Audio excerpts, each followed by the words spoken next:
Salam sejahtera, terima kasih karena bersama dengan saya di Nazilin Unity Channel. Saya mengambil satu soalan daripada peminat di channel saya. Soalan ini sudah berkali-kali ditanya. Soalan ini berkali-kali sudah mereka minta supaya saya jawab. Tapi baru malam ini saya ada kesempatan untuk menjawab persoalan yang cukup panas ini. Beliau menyatakan beliau sebenarnya pernah meminati Tun Mahathir. Beliau pernah mengagumi Tun Mahathir. Tapi satu perkara yang membuatkan beliau agak kecewa dengan Tun Mahathir ialah Tun Mahathir tidak tahu bila hendak berhenti. Dia tetap terus-menerus membenci dan tidak menyukai Anwar Ibrahim. Seterusnya beliau bertanya, bagaimana caranya untuk menumbangkan Mahathir? Ini strategi untuk menamatkan legasi lama. Saudara-saudara sekalian, jadi kita coba mencari jawaban bagaimana cara tumbangkan Mahathir. Selagi Mahathir dan konco-konconya masih bergerak, selagi itulah reformasi akan tersekat. Tiap hari kita dedah cara paling berkesan untuk tumbangkan legasi Mahathir sekali dan untuk selamanya. Sebelum kita teruskan ulasan ini, jangan lupa tinggalkan komen Anda dengan tanda pagar kami sayang Malaysia. Dan coba cadangkan apa di pendapat Anda, bagaimana caranya untuk menghentikan Mahathir daripada terus sibuk dalam dunia politik. Ada yang kata Mahathir perlu berhenti karena usia yang sudah terlalu tua. Tapi nampaknya tiada simbol noktah, tiada tanda-tanda noktah dalam dunia Mahathir. Sebelum kita teruskan ulasan kali ini, saya perkenalkan kepada Anda semua, ini terapi imun transfer factor for life. Terapi imun yang membantu mendidik, meningkatkan imun badan kita. Secara umum dan ringkasnya, apabila imun badan kita jadi lemah, apabila imun badan kita jadi tidak kuat, apabila imun badan kita jadi bodoh, kita kena penyakit, sukar sembuh daripada penyakit, dan paling penting sekali, kita sengsara dalam hidup kita karena imun badan yang menyerang diri kita sendiri.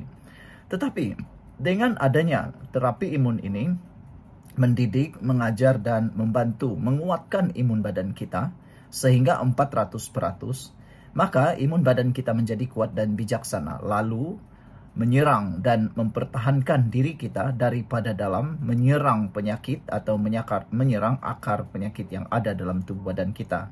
Dan tentulah apabila akar penyakit dihapuskan, kita sembuh daripada sebarang jenis penyakit. Dapatkan produk yang hebat ini melalui nomor telepon saya yang tertera, dan ingat, ini produk paling hebat, penemuan paling bersejarah dalam dunia perubatan abad ini, dan ini ialah produk lulus KKM, halal dan diperakui oleh doktor-doktor di seluruh dunia dan juga di Malaysia. Kalau ini kali kedua Anda menonton video ini mungkin jalan yang Tuhan tunjuk untuk Anda. Saudara, mari kita bongkar dan dedahkan rangkaian rahsia. Mahathir tak bergerak seorang. Dia ada rangkaian kronik korporat, media upahan, think tank NGO, dan bekas pemimpin yang tunduk padanya. Strateginya, dedahkan satu persatu. Siapa dapat kontrak? Siapa berhubung di belakang tabir?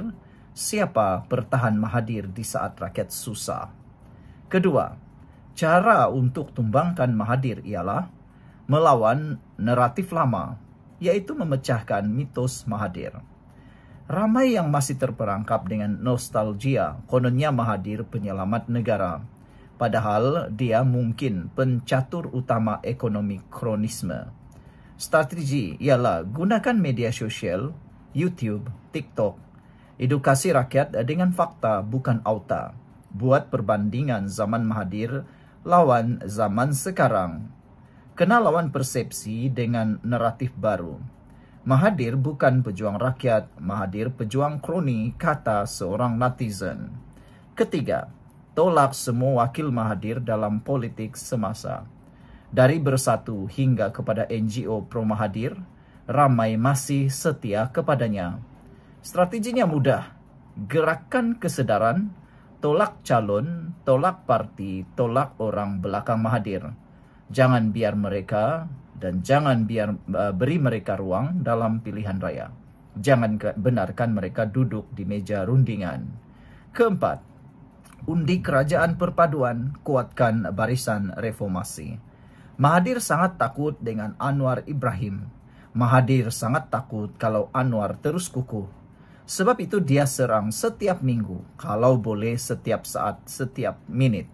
Dia meratib Anwar, padahal Anwar masih sibuk bekerja. Strateginya kuatkan sokongan kepada Anwar dan pasukan reformasi. Semakin kuat kerajaan perpaduan, semakin tertolak legasi Mahathir. Tuntut siasatan dan pendakwaan terhadap skandal lama. Dari Forex, Maminco, BMF, IPP, Perwaja, sampai ke kroni-kroni yang kaya melampau, rakyat patut tuntut siasatan. Strateginya, tekanan rakyat dan media harus kuat. Rakyat berhak tahu ke mana wang negara dibelanjakan sejak 22 tahun pertama dan 22 bulan kedua Mahathir. Secara kesimpulan dan penutupnya, saudara-saudara sekalian, Mahathir bukan sekadar individu. Dia simbol politik lama yang penuh dengan muslihat. Untuk Malaysia bergerak ke depan, legasi Mahathir mestilah ditamatkan. Ini masa kita bangkit dan tumbangkan legasi lama sekali dan untuk selama-lamanya. Saudara-saudara sekalian, itu ialah tulisan daripada seorang daripada netizen menjawab kepada soalan bagaimana cara nak hentikan Mahathir, bagaimana nak tumbangkan Mahathir daripada terus mengganggu dan juga mahu campur tangan dalam pentadbiran Perdana Menteri yang akan datang. Kita sudah tengok sejak Mahathir letak jawatan ketika beliau dalam era pertama Perdana Menteri, semua Perdana Menteri seakan-akan tidak sebaik beliau. Sehingga setiap kali ada Perdana Menteri, Mahathir akan arah untuk letak jawatan. Bagaimana pula dengan pendapat anda? Sekian untuk kali ini. Jangan lupa tinggalkan komen anda. Bye-bye. Salam sejahtera. Terima kasih karena bersama dengan saya di Nazilin Unity Channel.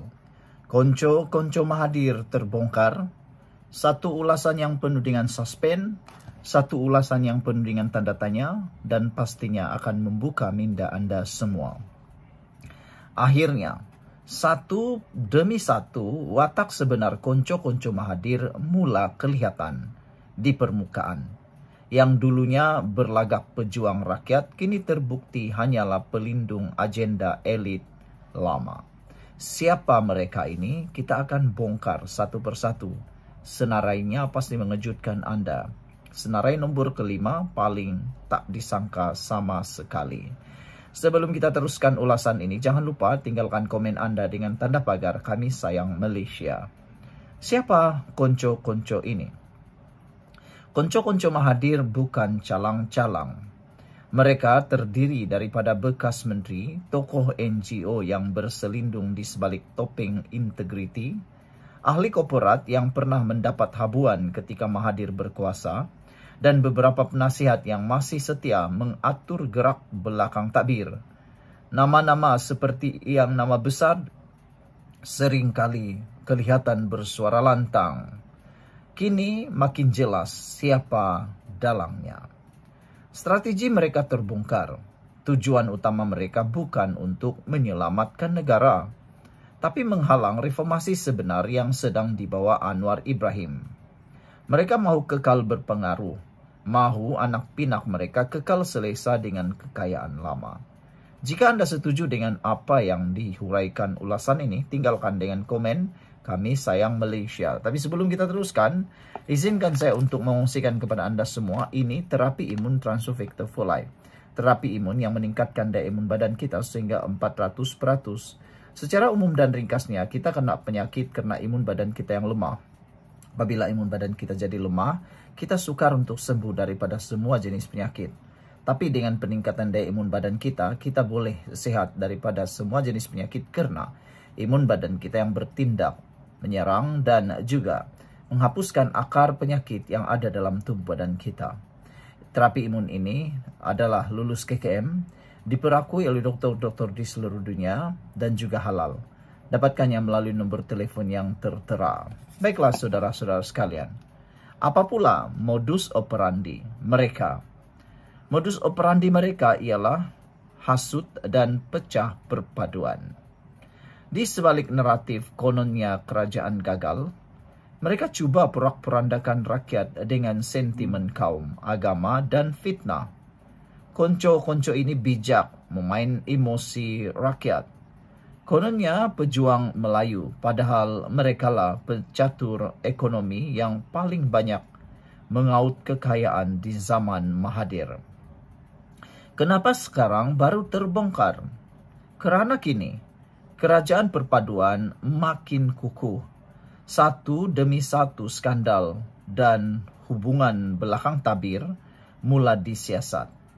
Ada yang kini mula panik sehingga mengatur pelbagai himpunan, pelbagai luahan, pelbagai payung dan sebagainya. Tapi kini rakyat bukan lagi bodoh. Rakyat sekarang adalah rakyat yang bijaksana. Rakyat sekarang amat mudah mendapatkan maklumat melalui media massa. Ada yang cuba berselindung, tapi rakyat kini sudah mula celik. Siapa yang sebenar-benarnya memperjuangkan rakyat? Dan siapa yang hanya mahu kembali berkuasa? Anda tolonglah tulis dalam ruangan komen siapakah jawapan Anda. Anwar tak gentar. Rakyat harus sedar Anwar Ibrahim tahu siapa di sebalik Mahathir yang masih beroperasi di belakang takbir. Tapi perjuangan ini bukan sekadar tentang politik. Ini tentang pembersihan sistem dan menamatkan legasi kekongkongan. Kongkongan politik lama. Kita sudah lihat, saudara-saudara sekalian. Kita sudah lihat wayang mereka. Kini rakyat bukan lagi penonton yang bodoh. Era Mahathir dan konco-konconya sudah tamat. Ini kini zaman rakyat bangkit. Era ini adalah era yang baru. Rakyat sudah bangkit. Dan kita tidak akan biarkan mereka kembali berkuasa dengan agenda lama. Dengan tanda pagar konco Mahathir terbongkar, politik Malaysia Kerajaan Perpaduan Anwar bangkit.